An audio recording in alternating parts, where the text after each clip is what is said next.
আমরা মনে করি অবশ্যই সম্ভব, কারণ গত বিধানসভাতেও বিজেপি 39% ভোট পেয়েছে, 61% ভোট পেয়েছে বিরোধীরা। এবং এরপরে বিজেপির ডাবল ইঞ্জিন সরকারের যে কার্যক্রম, এতে জনজীবন এর যে মান আরো নিচে নেমেছে, মানুষের আর্থিক সামাজিক সংকট আরো বেড়েছে, কাজে বিজেপির ভোট আবারও কমবে। এবং আমরা এটা মনেই করি যে বিজেপি সারা দেশে কোনোভাবে ক্ষমতায় আসার কোনো রকমের রাস্তা নেই।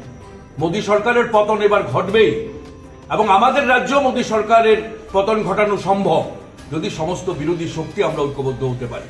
হ্যাঁ, কাজে এই লক্ষ্যেই আমরা বলছি যে যদি ত্রিপুরা মথা সহ সমস্ত বিরোধী শক্তি ঐক্যবদ্ধ হয়, তাহলে অবশ্যই ত্রিপুরা রাজ্যের 2টি আসনেই বিজেপিকে আমরা চ্যালেঞ্জ জানাতে পারবো, হ্যাঁ, এবং বিজেপিকে পরাস্ত করতে পারবো। লোকসভা নির্বাচনকে কেন্দ্র করে সারা দেশেই তো তৎপরতা শুরু হয়েছে। তো আমাদের রাজ্যেও আমরা যেটা দেখতে পাচ্ছি যে বিশেষত ত্রিপুরা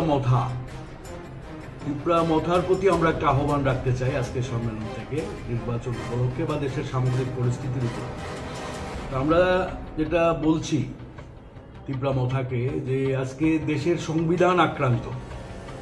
বাবা সাহেব আম্বেদকর বলতেন যে দেশের স্বাধীনতা, সাম্য, হ্যাঁ, গণতন্ত্র, হ্যাঁ, লিবার্টি, এগুলো ওতপ্রোতভাবে যুক্ত। এবং আমাদের সংবিধানের মূল ভিত্তিটাই হচ্ছে যে গণতন্ত্র এবং আধুনিক ভারতের ভিত্তি। তো দেখা গেছে যে মোদী শাসনে সবচাইতে বেশি অবক্ষয় হচ্ছে সংবিধানের উপরে লাগাতার আক্রমণ চলছে। ভয়ঙ্কর, আমরা দেখছি ভয়ঙ্করভাবে যে আপনার ইউসিসি, হ্যাঁ, অভিন্ন দেওয়ানি বিধি আনা হয়েছে। আমরা দেখছি যে সিএ আনা হয়েছে। 10% যারা যে ইডাব্লিউএস যে সংরক্ষণ চালু করা হয়েছে, হ্যাঁ, বারবার সংবিধানের উপর আক্রমণ হচ্ছে। এবং এটার কারণে সংবিধান আজকে খোকলা হয়ে গেছে। সংবিধান যদি না থাকে বা এইভাবে আক্রান্ত হয়, তাহলে যে রক্ষা কবচগুলো জনজাতিদের, সবার সাথে জনজাতিদের সুরক্ষার জন্য আছে, সেগুলো আজকে আক্রান্ত। ভারতবর্ষের আদিবাসী অধ্যুষিত এলাকাগুলোতে, বিশেষত ঝাড়খণ্ডে, আপনার ছত্তিশগড়ে, হ্যাঁ, এবং ভারতবর্ষের অন্যান্য রাজ্যগুলোতে দেখা গেছে যে সবচেয়ে বেশি উচ্ছেদের শিকার এই মোদী রাজত্বে আদিবাসীরাই হচ্ছে, জনজাতিরাই হচ্ছে। তারা জমি থেকে উচ্ছেদ হচ্ছে। আদালতকে দিয়ে পর্যন্ত জনজাতিদের বনভূমি থেকে উচ্ছেদের আদেশ করা হয়েছে। সেগুলোর বিরুদ্ধে অনেক লড়াই হয়েছে। এবং আমাদের রাজ্যে আমরা দেখতে পাচ্ছি যে এডিসির যে অধিকার দেওয়ার কথা, যে প্রতিশ্রুতি দিয়ে বিজেপি ক্ষমতায় এসেছে, এডিসিকে অধিক স্বায়ত্তশাসনের অধিকার দেওয়া তো দূরের কথা, এডিসিকে ঠিকভাবে চলতে দিচ্ছে না। এডিসির প্রতি বিমাতৃসুলভ আচরণ করছে, বাজেটের টাকা আটকে রাখছে। হ্যাঁ, এডিসিতে সমস্ত দপ্তরে তারা বেতন দিতে পারছে না। এই মাসে আমরা দেখছি যে 10 তারিখ পর্যন্ত বেতন হয়নি। তো এই নিয়ে কিন্তু ত্রিপুরা মথার কোনো কথা নেই, তারা সেটার জন্য লড়াই করছে না। এবং জনজাতিদের আজকে যে মৌলিক প্রশ্ন, যে যখন ক্ষমতার কেন্দ্রীকরণ হচ্ছে, হ্যাঁ, স্বৈরাচারী একটা শাসন ব্যবস্থা দেশে কায়েম হচ্ছে, সংবিধানের উপর আক্রমণ হচ্ছে, তখন কিন্তু সবচেয়ে বড় কথা যে এই ধরনের স্বায়ত্তশাসিত সংস্থাগুলো সবচেয়ে বড় হামলার মুখে, এবং তারা সংকুচিত হচ্ছে।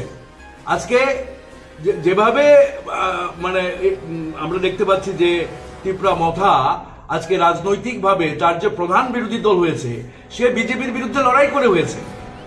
বিজেপির বিরুদ্ধে লড়াই করে সে প্রধান বিরোধী দলে পরিণত হয়েছে। কিন্তু ত্রিপুরা মথা আজকে লড়াই করছে না, বিরোধী দলের ভূমিকা পালন করছে না। আমরা মনে করি যে আজকেই একটা গুরুত্বপূর্ণ সময় যে ত্রিপুরা মথাকে এই ঐতিহাসিক দায়িত্ব পালনে এগিয়ে আসতে হবে।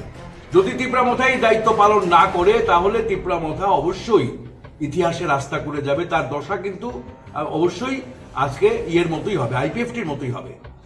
তো আমরা ত্রিপুরা মথাকে বলতে চাই যে আজকে যেভাবে ইন্ডিয়া জোট গড়ে উঠেছে ঐতিহাসিক প্রয়োজনে, দেশে সংবিধান রক্ষার জন্য, গণতন্ত্র রক্ষার জন্য, হ্যাঁ, দেশটাকে, দেশের যে বহুত্ববাদী যে যুক্তরাষ্ট্রীয় ব্যবস্থা, সেটাকে রক্ষা করার জন্য আজকে ইন্ডিয়া জোট গড়ে উঠেছে। বহু মতাদর্শের লোক, এমনকি শিবসেনার সাথেও আমরা কমিউনিস্টরা ঐক্যবদ্ধ হয়েছি। কেন? দেশের যুক্তরাষ্ট্রীয়তাকে রক্ষা করতে হবে, সংবিধানকে রক্ষা করতে হবে, গণতন্ত্রকে রক্ষা করতে হবে। কিন্তু আজকে অদ্ভুতভাবে আমরা লক্ষ্য করছি যে আমাদের রাজ্যে গত বিধানসভা নির্বাচনেও জোট হয়নি, সামগ্রিকভাবে জোট হয়নি বিরোধীদের মধ্যে। এবং এবারও আমরা লক্ষ্য করছি যে ত্রিপুরা মথা সেইভাবে জোটের জন্য সে কথাবার্তা বলছে না। তো আমরা বলছি যে কেন হবে না? মাঝে যে উপনির্বাচন গেল সেই উপনির্বাচনে তীব্রামথার সমর্থন দিয়েছে বিরোধী দলের প্রার্থীদের, কিন্তু এবারের এই নির্বাচনে তীব্রামথার কোনো ভূমিকা আমরা দেখতে পাচ্ছি না। আগামী কয়েকদিনের মধ্যেই নির্বাচনের দিনক্ষণ ঘোষণা হতে পারে। আমাদের রাজ্যে নাকি নির্বাচন কমিশনের লোক আসছে, হ্যাঁ, গত আগামী কয়েকদিনের মধ্যে। তো এই ফেব্রুয়ারি মাসের মধ্যে যদি বিরোধী দলগুলো রাজ্যে ঐক্যবদ্ধ না হয়, ইন্ডিয়া জোটের শরিকদের মধ্যে কথাবার্তা চলছে, ইন্ডিয়া জোট অবশ্যই ত্রিপুরা রাজ্যে ঐক্যবদ্ধ হবে, কিন্তু তীব্রামথা যে প্রধান বিরোধী দল, হ্যাঁ, সে তার প্রতি আমাদের আহ্বান, আমরা আশা করব যে তারা তাদের ঐতিহাসিক বিরোধী দলের দায়িত্ব পালনে তারা এগিয়ে আসবেন এবং সমস্ত বিরোধী শক্তির সাথে ঐক্যবদ্ধ হবেন। এবং আমাদের রাজ্যেও এই যে আজকে শুধু গণতন্ত্রই আক্রান্ত নয়, মানুষের জীবন জীবিকা আজকে আক্রান্ত। আমাদের রাজ্যে 14% উপরে আমাদের রাজ্যে বেকারত্ব, ভয়ঙ্কর বেকারত্ব, হ্যাঁ, চাকরি নেই, সরকারি চাকরির দরজা বন্ধ, নামমাত্র চাকরি হচ্ছে। রেগাতে সবচাইতে বেশি মজুরি কম ত্রিপুরা রাজ্যে, সারা দেশে গুজরাট এবং ত্রিপুরায় সবচাইতে মজুরি কম।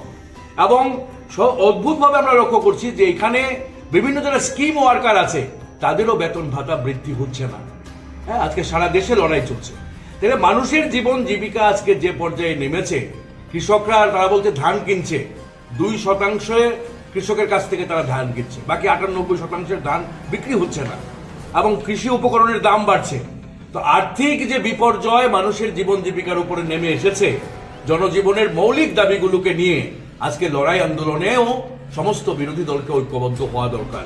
আমরা তীব্রামথা দলের কাছে বিনীতভাবে আবেদন করব যে আজকে গণতন্ত্র রক্ষায়, সংবিধান রক্ষায়, জনজাতিদের তার যে স্বশাসনের অধিকার, আজকে এই মোদির যে স্বৈরাচারী শাসন তার বিরুদ্ধে লড়াইকে শক্তিশালী করার জন্য, এবং মানুষের জীবন জীবিকার যে সমস্যা, আজকে জনজীবনের মৌলিক দাবিগুলোকে নিয়ে আজকে ঐক্যবদ্ধ হওয়ার আমরা আবেদন রাখছি।